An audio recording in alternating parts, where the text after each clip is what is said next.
अब अपन पढ़ेंगे कि यदि किसी हमारे वर्कशॉप में एम्प्लॉय होते हैं, वर्कर होते हैं, किसी को करंट लग जाए, झटका लग जाए, उसको हम स्वयं कैसे बचा सकते हैं। उसकी 3 विधियां हैं, सिल्वेस्टर विधि, सैफर विधि, मूसिन विधि। इन 3 विधियों के माध्यम से हम जान सकते हैं कि यदि इस बंदे को करंट लग गया है तो हम खुद इसको उपचार ऐसे करें कि बच जाए। यदि डॉक्टर हमारे आसपास नहीं है, घर पे कोई नहीं है, जिसको करंट लग गया तो हमारे पास ऐसे मेथड हैं जो उसको हम बचा सकते हैं। ठीक, लिख लो। कृत्रिम श्वास प्रक्रिया, आर्टिफिशियल कृत्रिम श्वास प्रक्रिया,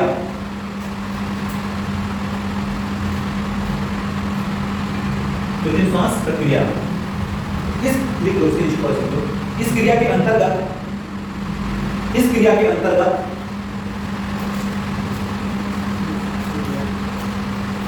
इस क्रिया के अंतर्गत पीड़ित व्यक्ति को, इस क्रिया के अंतर्गत पीड़ित व्यक्ति को सांस न आने पर, इस प्रक्रिया के माध्यम से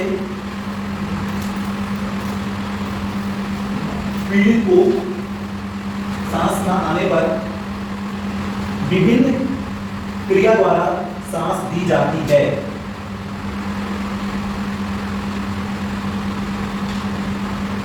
विभिन्न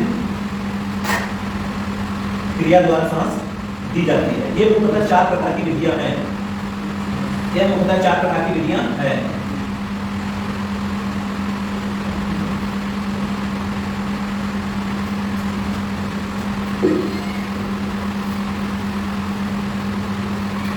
पहला नंबर डालो, सिल्वेस्टर विधि।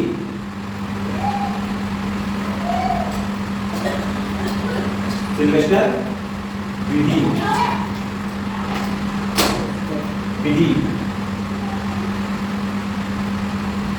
ये फर्स्ट मेथड है 4 में से कि यदि किसी व्यक्ति को हमारे वर्कशॉप, हमारे इंडस्ट्री, हमारे साथ में काम कर रहा है, उसको करंट लग गया है, उसकी फर्स्ट मेथड है उसको बचाने के लिए तरीका। लिख लो इसमें। इस विधि का प्रयोग, इस विधि का प्रयोग तब किया जाता है, इस मेथड का यूज, क्या इस विधि का प्रयोग तब किया जाता है जब पीड़ित को, इस विधि का उपयोग तब किया जाता है जब पीड़ित को सीने की ओर, फ्रंट साइड, सीने की ओर छाले पड़े हों या पड़ जाते हैं, सीने की ओर छाले पड़ जाते हैं, तो इस विधि में, इस विधि में पीड़ित व्यक्ति, इस विधि में पीड़ित व्यक्ति को, पीड़ित यानी बोला जाता है जिससे एक्सीडेंट हुआ है, जो बीमार है, जो करंट लग गया है, पीड़ित उसको बोलते हैं। इस विधि में पीड़ित व्यक्ति को पीठ के बल, जिसको बोलते हो चिट, है ना, चिट लगाना, इस विधि में पीड़ित को पीठ के बल लिटाया जाता है और उसकी पीठ के नीचे तकिया लगा दिया जाता है, और उसके पीठ के नीचे तकिया लगा दिया जाता है ताकि उसका सीना कुछ उठ जाए।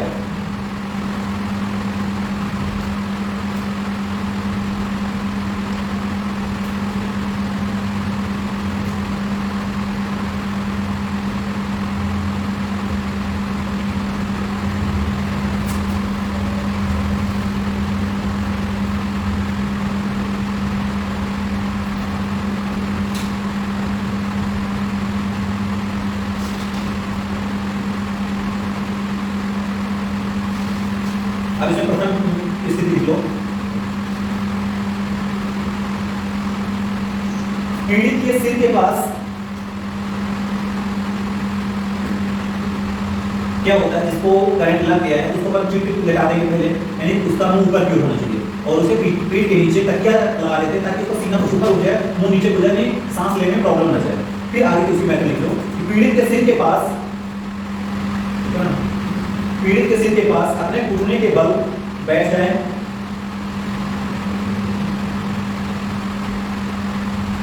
और उसके दोनों हाथों की आधी मुट्ठी बांधकर, और उसके दोनों हाथों की आधी मुट्ठी बांधकर आधी मुट्ठी बाउंड कर हाथों को सीधा फैला दे, हाथों को सीधा फैला दे।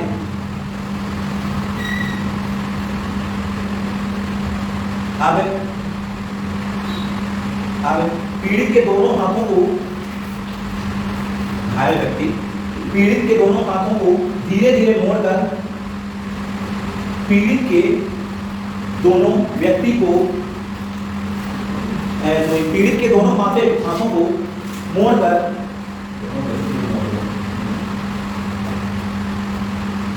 उसके सीने पर लगाया जाता है या लगाते हैं।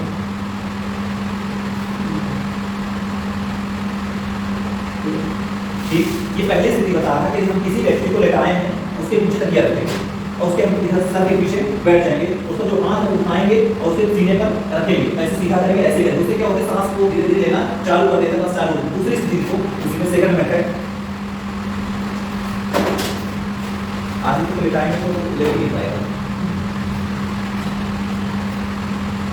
2-3 सेकंड बाद आगे 2-3 सेकंड बाद हाथों का दबाव हटा ले।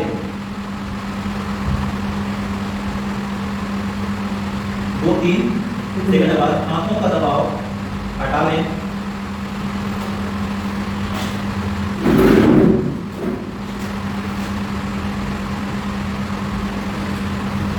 पीड़ित के हाथों को उसके सिर की ओर फैला दें और उनकी खोल दें।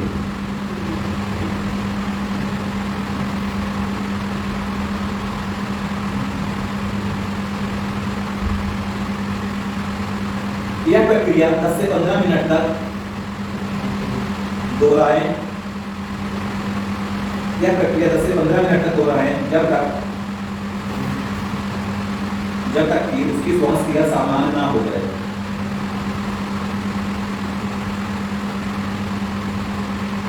जब तक उसकी श्वसन क्रिया सामान्य ना हो जाए। ठीक, ये थी सिल्वेस्टर विधि। अब जो सैफर विधि, सैफर विधि दूसरा नाम है सैफर विधि।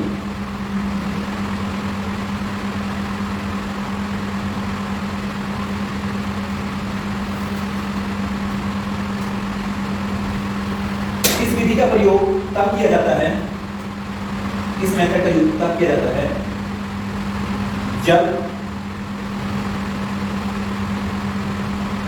इस विधि का प्रयोग तब किया जाता है जब पीड़ित को घायल व्यक्ति के पीठ पर छाले पड़े हों।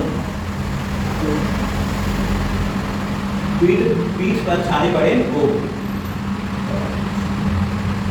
इस विधि में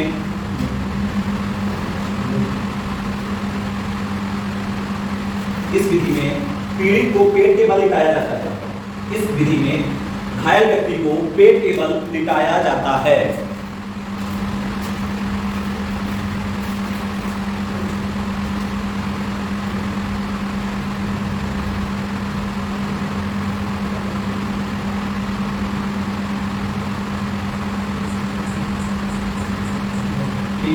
ये जो सैफर विधि है, जैसे सिल्वेस्टर विधि में उसको मुंह पर लेटाए थे, इसको पीठ में चोट लगी, उसको पीठ के मुंह पर लेटा देंगे, यानी सीने के बल लेटा देते हैं और उसे प्रेस करते हैं पीछे बैठ के, जिससे उसके जो फेफड़े होते हैं दबते हैं और छोटे हैं तो सांस लेना चालू कर देते हैं। क्या होता है कि करंट किसी को लगता है, सबसे पहला काम उसको होता है शरीर में ऑक्सीजन लेना, यानी शरीर में ऑक्सीजन जाना बंद हो जाती है, खून का दौरान बंद हो गया, नहीं ऑक्सीजन बंद हो गया, उसको ऑक्सीजन चालू करने के लिए हम लोग यही करते हैं, पहला मेथड यही करते हैं, उसके हाथ पाँव को मलते हैं, ऊपर नीचे करते हैं, जिससे उसका रक्त का दौरान चालू हो जाए, जिससे वो सांस लेना चालू कर दे। ये कुछ नॉर्मल मेथड है, आदमी डॉक्टर के बुलाने से पहले घर कर सकता है। सामने वाले को प्रेस करोगे, छाती को ठोकोगे या हाथ पैर मसलोगे तो सामने वाले को होता है सांस लेने में आसानी जाती है, सांस ले सकता है, शायद वो बच भी जाए।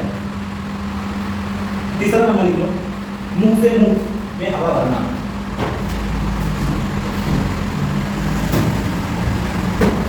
मुंह से मुंह में हवा भरना। ठीक, लिख लो, मुंह से मुंह में हवा भरना। इस विधि में घायल व्यक्ति के इस विधि में घायल व्यक्ति के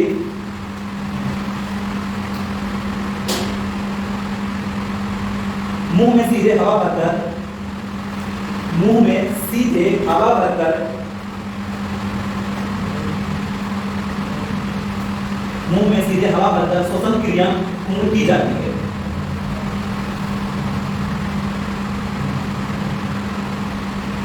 श्वसन क्रिया पूर्ण की जाती है।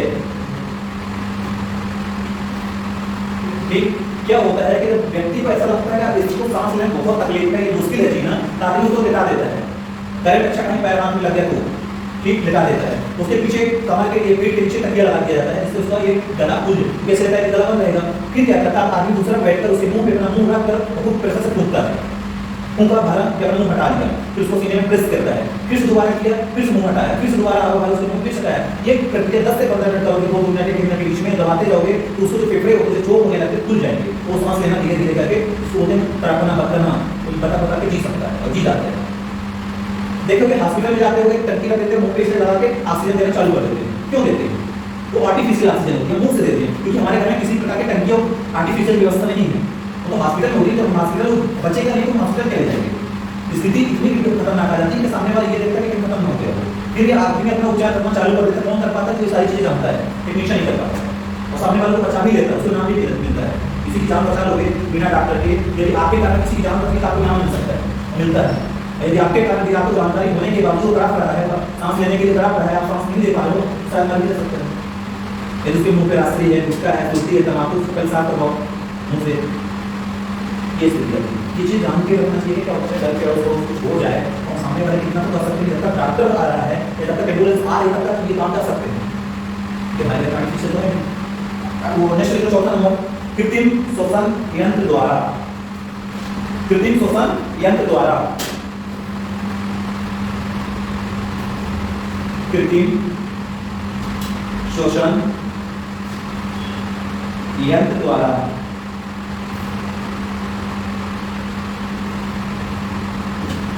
कृत्रिम श्वसन यंत्र द्वारा ये आर्टिफिशियल इंस्ट्रूमेंट होता है जो कि हॉस्पिटल में मिलता है, घर पे सबको नहीं लगता। ठीक लोग, कृत्रिम श्वसन यंत्र द्वारा घायल व्यक्ति को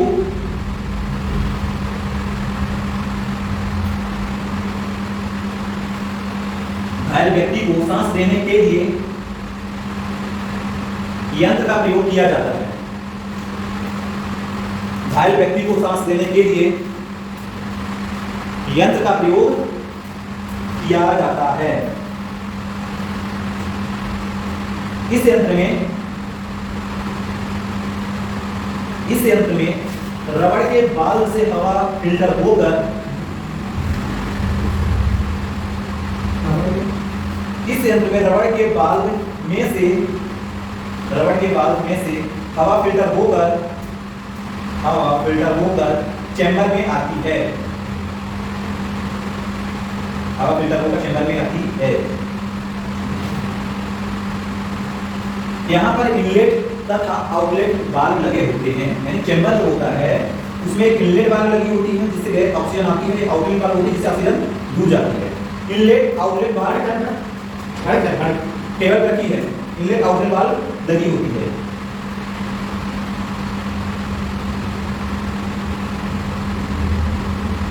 जो कि रबड़ वाल्व को दबाने और छोड़ने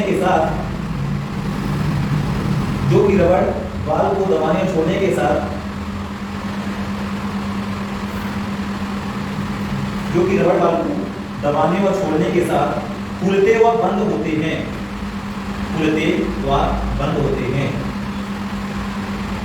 इसके अंतर्गत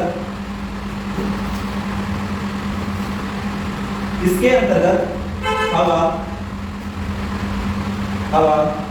घायल व्यक्ति के मुंह पर लगे मास्क के माध्यम से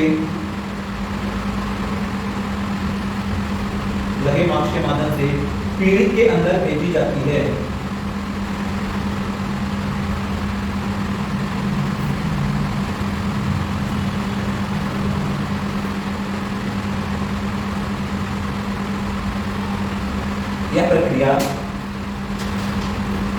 यह प्रक्रिया 15 से 20 बार की जाती है। यह प्रक्रिया 15 से 20 बार की जाती है।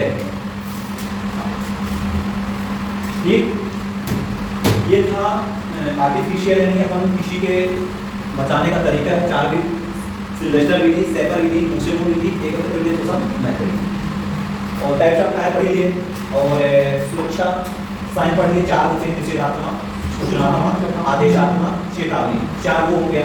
ठीक है, नेक्स्ट डे देखते हैं क्या होगा आज के बस के।